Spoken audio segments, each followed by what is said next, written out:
Tahimik ang umagang yun. Ang kampana ng lumang simbahan ay unti-unting tumutunog, hudyat ng pagsisimula ng misa. Kumapit sa kamay ng kanyang ina si Bella, isang 12 taong gulang na dalagitang mahilig magsimba. Palagi silang magkasabay tuwing linggo. Simpleng ritual nila bilang mag-ina. Pagdating nila sa harap ng simbahan, napansin na naman ni Bella ang matandang pulubi na nakaupo sa gilid ng pader. Halos nakayuko, yakap-yakap ang isang lumang bag na parang kabibe ng kanyang buhay. Marumi ang suot nito, kupas ang pantalon, at tila hindi na nagalaw ang buhok sa tagal ng panahon. Ngunit higit sa lahat, may lungkot sa mga mata ng matanda na tila humihingi ng tulong. Hindi sa pera, kundi sa pag-unawa. Ma, siya na naman po yung matanda oh. Bulong ni Bella. Saglit na tumingin si Cecilia. Oo anak, lagi yan dyan. Kawawa nga eh. Wala po ba siyang bahay? Tanong muli ng bata. Umiling naman ang ina. Hindi ko alam Bella eh. Pero ipagdasal na lang natin siya. Sa loob ng simbahan, habang nagmimisa ay hindi mapakali si Bella. Hindi niya maalis sa isipan ng matanda sa labas. Habang ang iba ay nakayuko sa panalangin, siya ay nakatingin naman sa bintana. Sa aninong nakaupo sa labas, nanginginig sa lamig. Pagkatapos ng misa, nagmadali siyang lumabas. Sakto namang dumaan ng ilang batang kalye. Mga halos kasing edad niya lang. Ngunit may maruruming muka at mapang-asar ng ngiti. Uy, si Lolo Baliw! Sigaw ng isa habang binato ang supot na may papel. Lumayo ka nga dyan! Amoy lupa ka na! Sabay hagik-gik ng isa pa. Hindi kumibo ang matanda. Napapikit lang ito at tila bumulong ng panalangin. Hoy, tama na yan! Singhal ni Bella. Sabay takbo palapit. Nagulat ang mga bata. Ba't mo siya pinagtatanggol? Pulubi lang yan!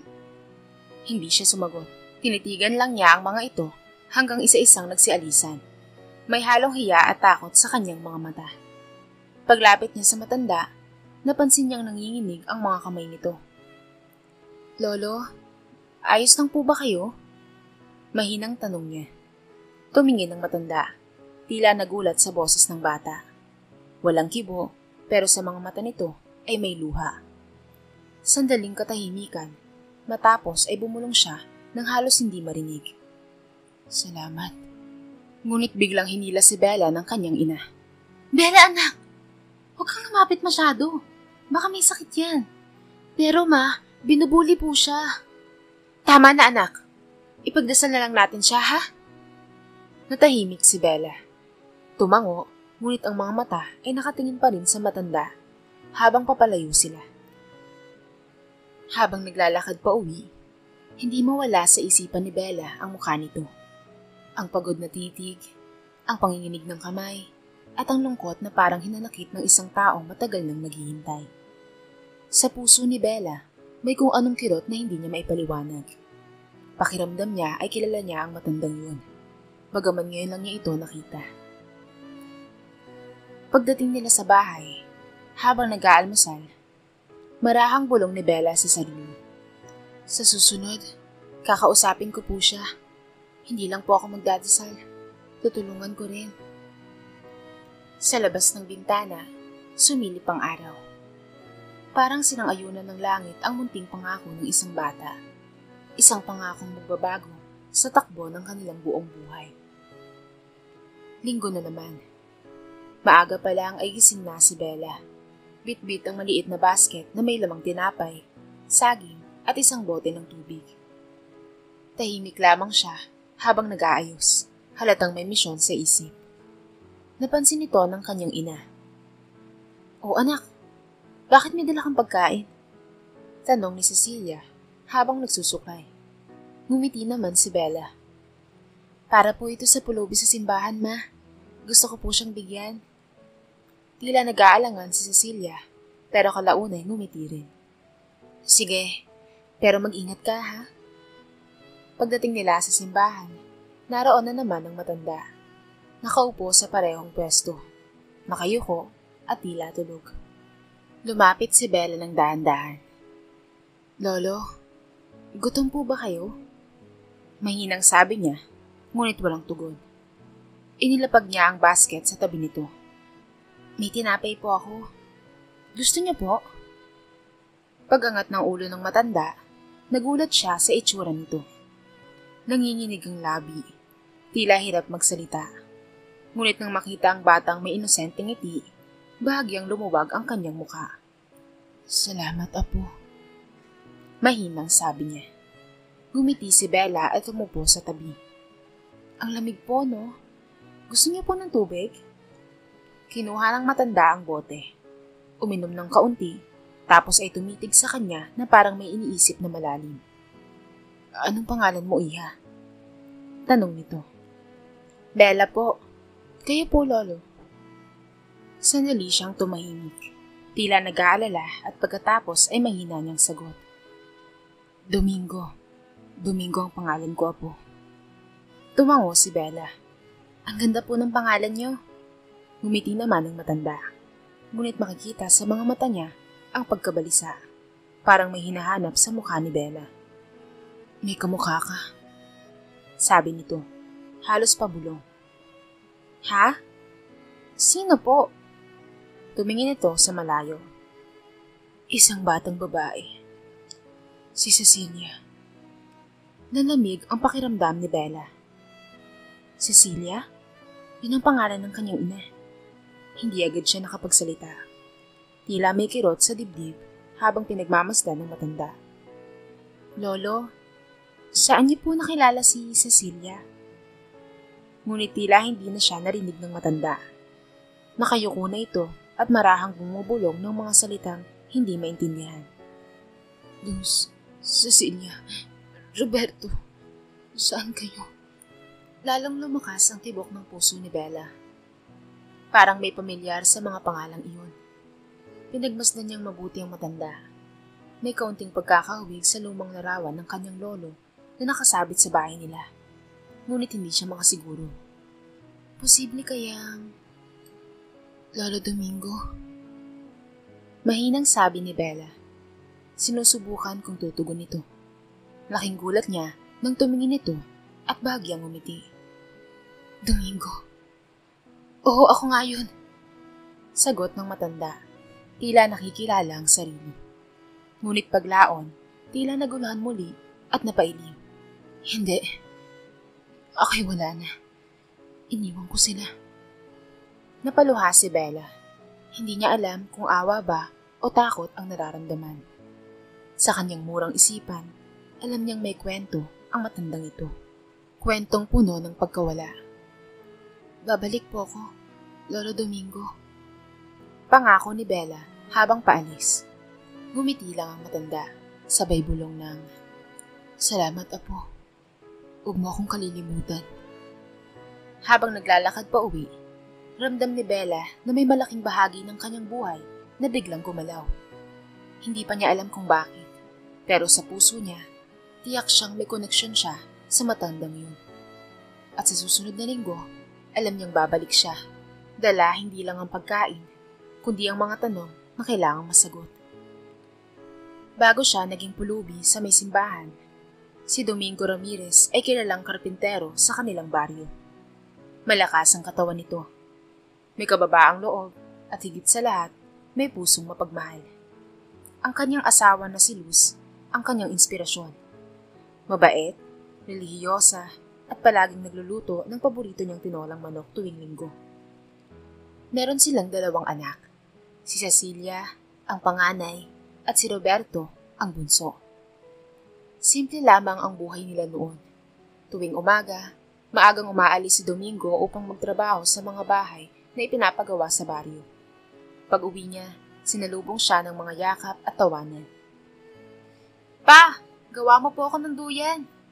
Sigaw ni Roberto noon, habang si Cecilia naman ay laging katabi ni Luz sa kusina.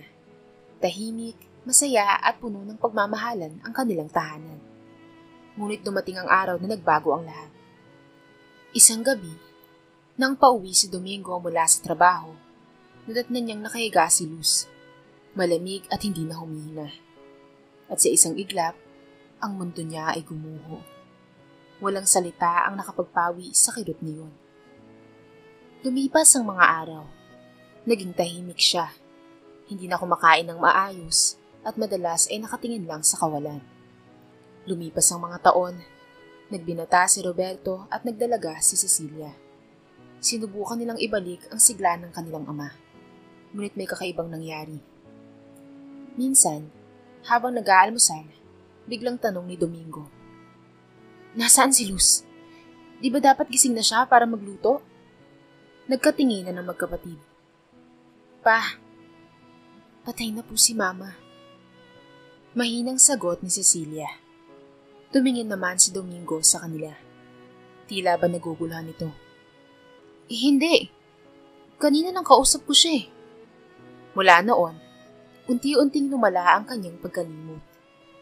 Minsan lumalabas siya ng bahay at hindi alam kung saan pupunta. May pagkakataong tinatawag niya si Cecilia bilang Luz at si Roberto naman ay anak ng kapitbahay. Unti-unting kinain ng sakit na Alzheimer's disease ang mga alaala niyang dati puno ng kulay.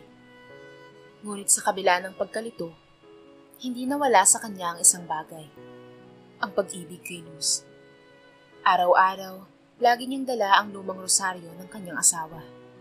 At isang umaga, habang naglilinis si Cecilia sa labas, napansin niyang wala na ang ama niya sa loob ng bahay. Iniwan nito ang rosaryo ni Luz sa ibabaw ng mesa, tanda ng pagmamadaling pag-alis. "Pa! Pa, nasan ka?" Sigaw ni Cecilia habang hinahanap ito. Ngunit hindi niya na ito nakita pa. Hinintay nila ito sa mga istasyon ng bus, hinanap sa bayan at sa mga kalapit na simbahan. Ngunit wala silang Domingo na natagpuan. Makalipas ang ilang buwan, pinaniniwalaan nilang baka namatay ito o tuluyan nang nawala sa sarili. Ang kanilang tahanan ay napuno ng lungkot at galit. Nagdamdam si Roberto sa kanyang ama at sinisisi sa ama ang pag-abandona. Habang si Cecilia naman ay nagdarasal araw-araw para sa kanyang kaligtasan. At habang lumilipas ang mga taon, si Domingo ay pagala-gala na lamang. Minsan ay nakikitulog sa ilalim ng tulay, minsan naman ay sa harap ng simbahan. Hindi niya maalala kung saan ang kanyang tahanan. Ngunit gabi-gabi, binubulang niya ang parehong panalangin. "Panginoon, tulungan mo akong makauwi kay Luz at sa mga anak ko." Hanggang sa isang araw, natagpuan siya ng batang si Bella, ang apo niyang hindi niya nakilala. Ang tanging ilaw na magbabalik sa kanya sa tahanang matagal na niyang nilimot. Buong linggong hindi mapakali si Bella. Paulit-ulit niyang iniisip ang matandang pulubi. Ang mga salitang binitawan nito at higit sa lahat, ang pangalan ng kanyang ina na binanggit nito. Sa bawat pagbulong ng pangalan na yon sa kanyang isip, lalong lumalakas ang kutob niya. Baka nga totoo. Linggo ng umaga, muli niyang inaya ang kanyang ina. "Ma, sumama na po kayo sa simbahan, please." Tumingin si Cecilia. Medyo nagtataka ito. "Anak, hindi ba kahapon lang tayo nagsimba?" "Opo, pero may gusto po akong ipakita sa inyo eh." Napabuntong hininga naman si Cecilia, ngunit pumayag din ito. "Ay, sige na nga anak." Pagdating nila sa simbahan, halos nanginginig si Bella sa kaba. Nandoon na naman ang matanda, nakaupo sa pamilyar na sulok. Nakayuko at parang walang kamalay-malay sa mundo. Hinila ni Bella ang kamay ng kanyang ina. "Ma, siya po yung sinasabi ko. Si Lolo Domingo." Natigilan si Cecilia. Parang biglang nanlamig ang paligid niya. "Anak, anong sinasabi mo?" "Ma, siya po yung pulubi. Siya po yung matandang tinulungan ko. Binanggit niya po ang pangalan niyo." Dahan-dahan silang lumapit. Pagkarating nila sa harap ng matanda, bahagyang iniangat nito ang ulo. Tila naguluhan siya nang makita si Cecilia. Pero may biglang kakaibang kislap sa mga mata niya. "Luz?" Mahinang tanong niya. Umiling si Cecilia. Nanginginig ang boses nito. Hindi po ako si Luz. Pa, ako po si Cecilia. Ang anak niyo." Sandaling katahimikan. ang mga mata ng matanda ay parang biglang nabuhayan. Cecilia? Anak ko? Bulong niya. Halos hindi ito makapaniwala. Tumulo ang luha ni Cecilia.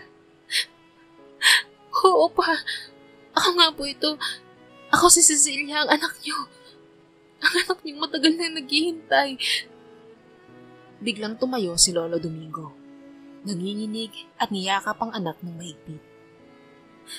Anak, akala ko wala na kayo. Hinanap ko kayo. Baka kami rin po. Akala namin hindi na namin kayo makikita po ulit eh.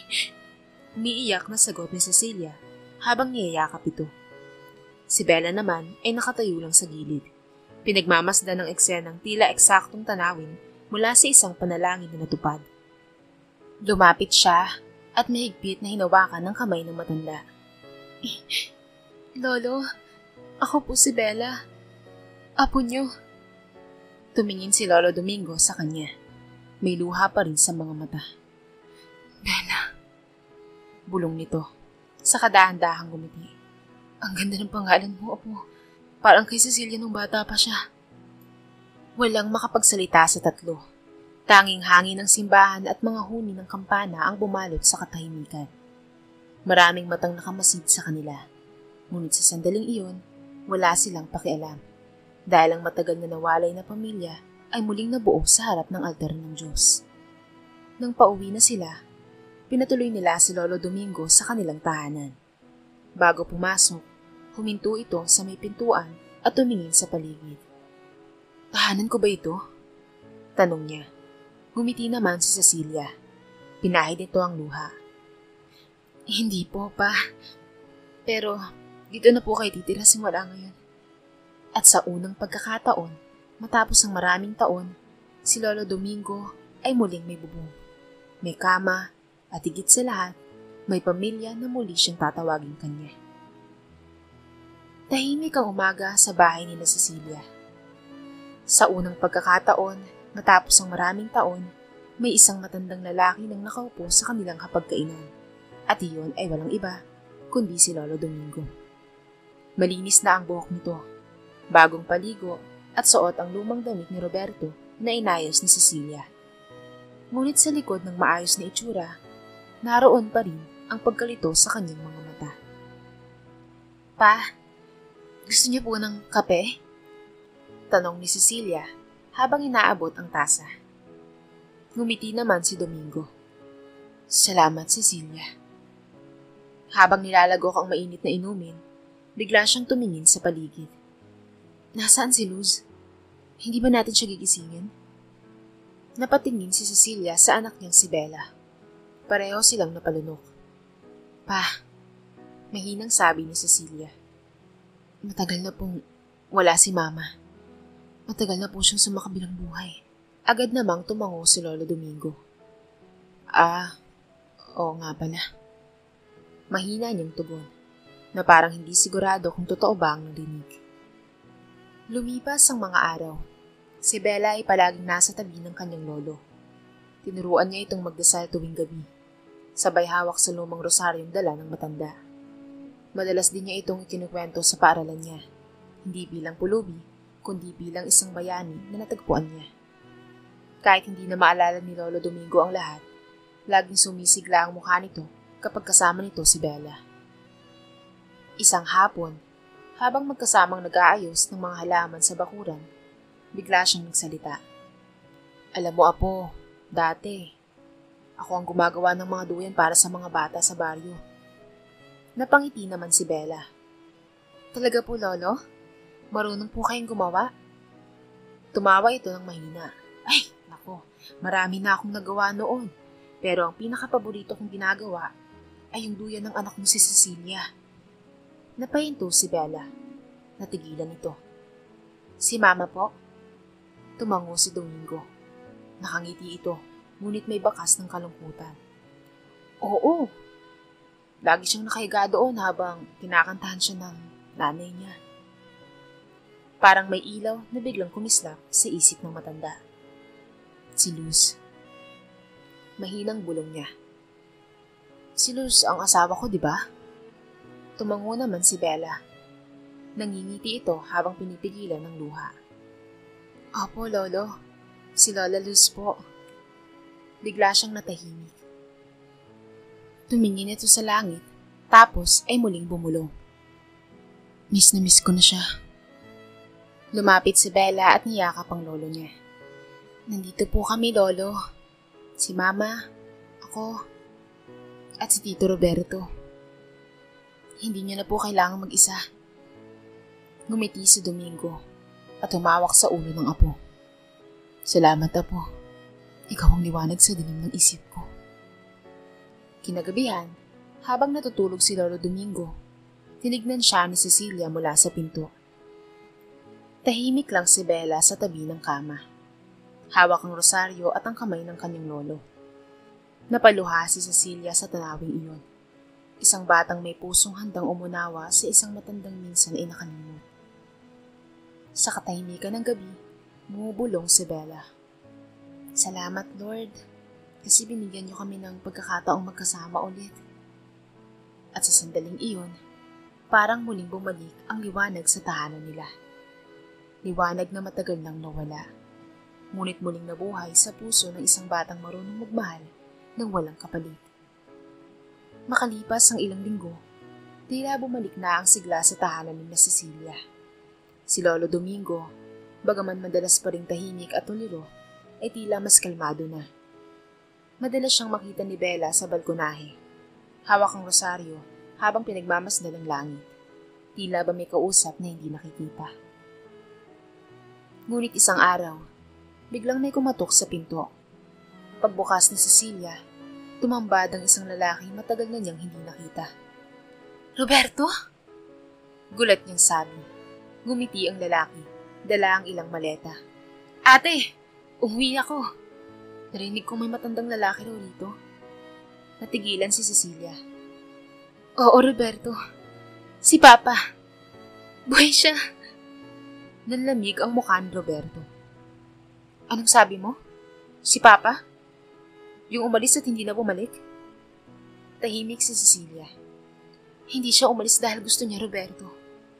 May sakit si Papa noon. Nakalimot siya.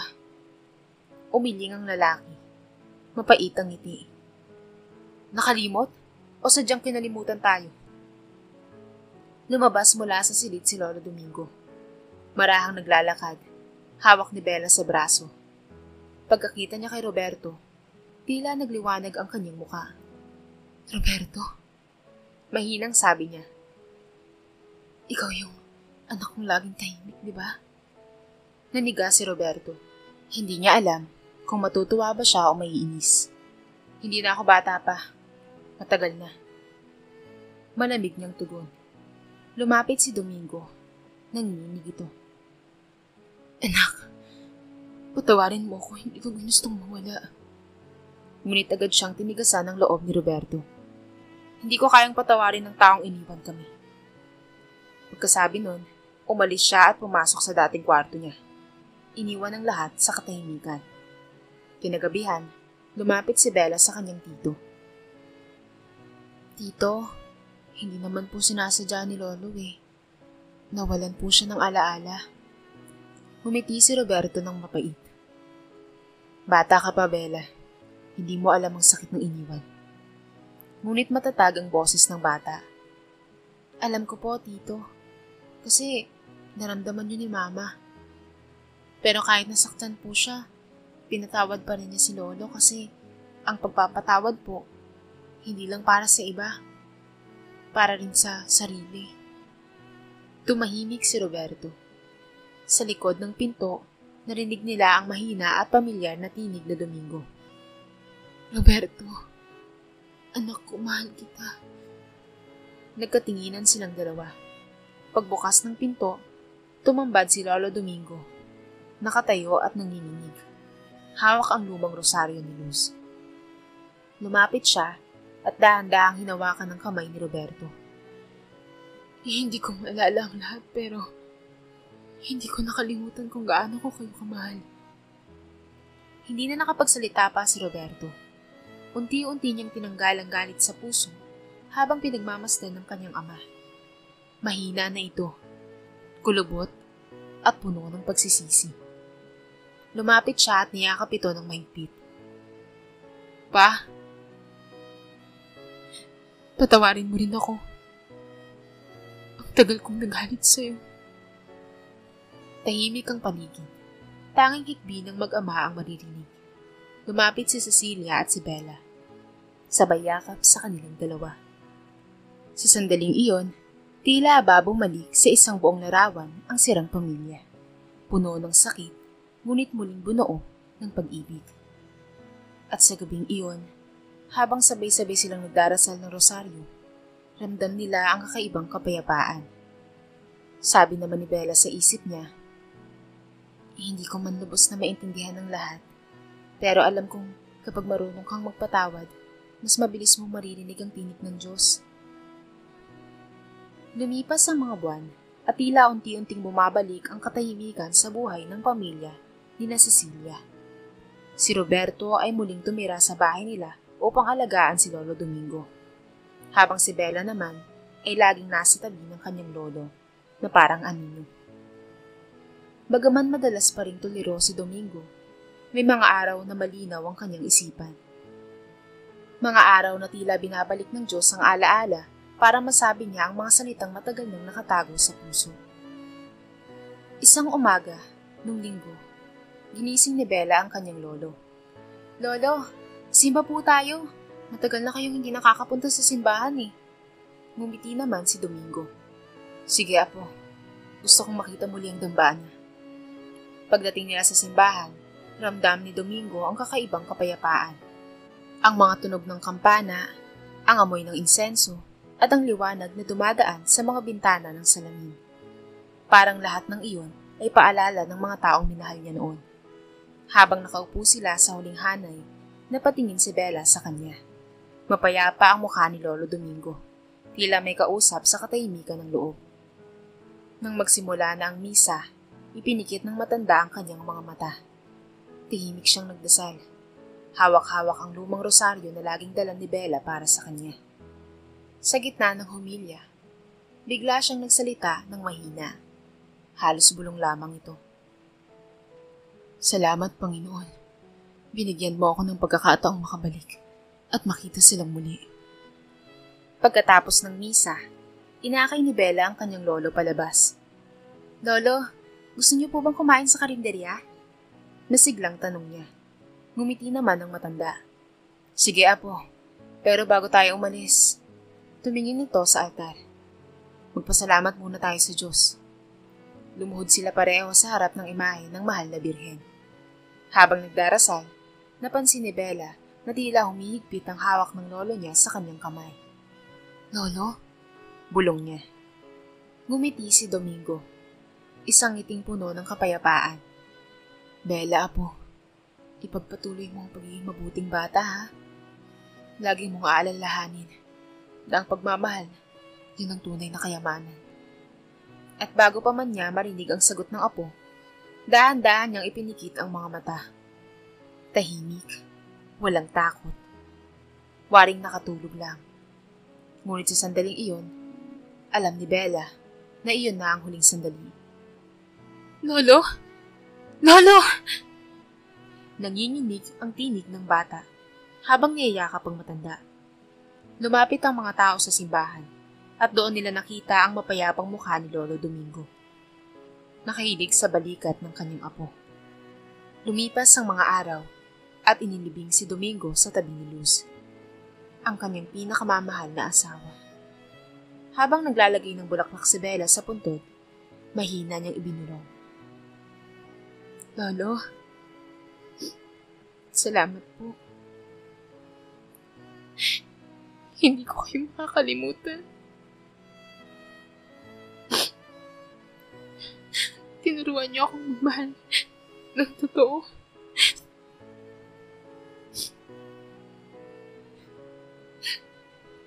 Sa paglipas ng panahon, si Bella ay lumaki bilang isang mahabagin at mataluming babae. Madalas siyang makitang nagdadala ng pagkain sa mga pulubi sa simbahan, katulad ng ginawa niya noon.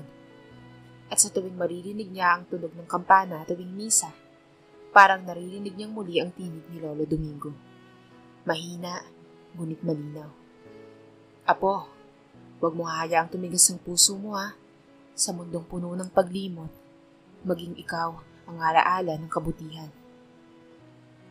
Habang nakatanaw sa langit, ngumiti si Bella. May luha, ngunit may galak. Dahil alam niyang kahit wala na si Lolo Domingo sa mundo, nananatili ito sa bawat dasal, sa bawat gawa ng kabutihan, at sa bawat tibok ng kanyang puso. 15 taon ang lumipas mula nang pumanaw si Lolo Domingo. Tahimik na ang lumang bahay ni Cecilia, ngunit sa bawat sulok nito, tila naroon pa rin ang halakhak at tinig ng matandang minsang naging pulubi sa may simbahan. Ngayon, si Bella ay 27 na, isang guro sa pampublikong paaralan. Kilala siya bilang mapagkalinga at maawain. Tuwing hapon, may kita siyang nakaupo sa lilim ng malaking puno ng mangga sa tapat ng simbahan. Doon kung saan unang nakilala, ang pulubing iyon na kalaunan ay nagpatibok ng kanyang pusong marunong umunawa. Sa tabi niya ay nakatayo ang ilang bata, mga estudyanteng tinuturuan niyang magdasal at magpasalamat bago umuwi. Ma'am Bella, totoo po bang may anghel na nagbabantay sa atin? Tanong ng isa. Ngumiti naman siya, sabay turo sa langit. Oo mga anak, minsan hindi natin sila nakikita, pero mararamdaman mo sila sa tuwing may taong tutulong sa'yo, kahit hindi mo kilala. Pagkatapos ng klase, binuksan ni Bella ang kanyang maliit na bag. Doon, maingat niyang inilabas ang lumang rosaryo ni Lolo Domingo. Medyo kupas na ang mga butil nito, ngunit sa bawat hawak niya rito, bumabalik ang mga alaala. Ang tinig ng kanyang lolo, ang haplos nito sa kanyang ulo, at ang huling misa na magkasama nilang dinasalan. Lumapit sa kanya si Tito Roberto. Ngayon isang tahimik na karpintero na nagbago ang buhay. Ano pamangkin? Tanong nito habang nakatingin sa simbahan. Tuwing nakikita kita rito, parang nakikita ko si Papa. Ngumiti naman si Bella. Tito, hindi ko po siya nakakalimutan. Sa bawat mabuting gawa, parang kasama ko pa rin siya.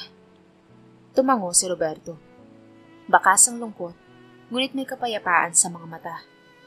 Mabuti na lang talaga. May tulad mo siyang naiwan. Ikaw ang alaala niyang hindi mawawala. Kinahaponan, lumapit sila sa puntod ni Lolo Domingo at Lola Luz. May dala silang mga bulaklak. At sa gitna ng katahimikan ng sementeryo, nagdasal sila ng sabay. Salamat po, Lolo. Mahina, pero malinaw ang tinig ni Bella. Tinuruan niyo akong magmahal ng tapat, kahit sa mga taong nakalimot. Habang pumapatak ang ulan ng dapit hapon, napatingin si Bella sa langit. Sa pagitan ng mga ulap, tila may liwanag na sumisilip. Mainit, banayad, at pamilyar. At sa hangin, parang may boses na naririnig siya. Apo, proud ako sa'yo. Napangiti siya habang pinupunasan ng luha. Salamat po, Lolo, sa lahat.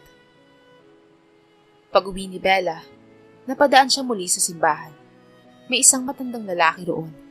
Payat, marumi, at nanginginig sa lamig. Walang pag-aalinlangang lumapit siya. Iniabot ang baon niyang tinapay at ngumiti. Halina po, tatay. May kanin pa po sa bahay. Habang tinutulungan niya ito, naramdaman niyang parang muli niyang hawak ang kamay ng kanyang lolo. Mainit, mabigat, at puno ng kabutihan.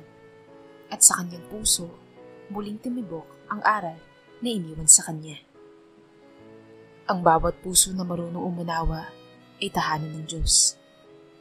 Habang unti-unting lumulubog ang araw, naglakad si Bella kasama ang matanda, palabas ng simbahan. At sa dulo ng daan, tila may liwanag na patuloy na sumisindi. Isang paalala na ang pag-ibig ay hindi kailanman namamatay, kundi nagiging gabay para sa mga pusong marunong magmahal.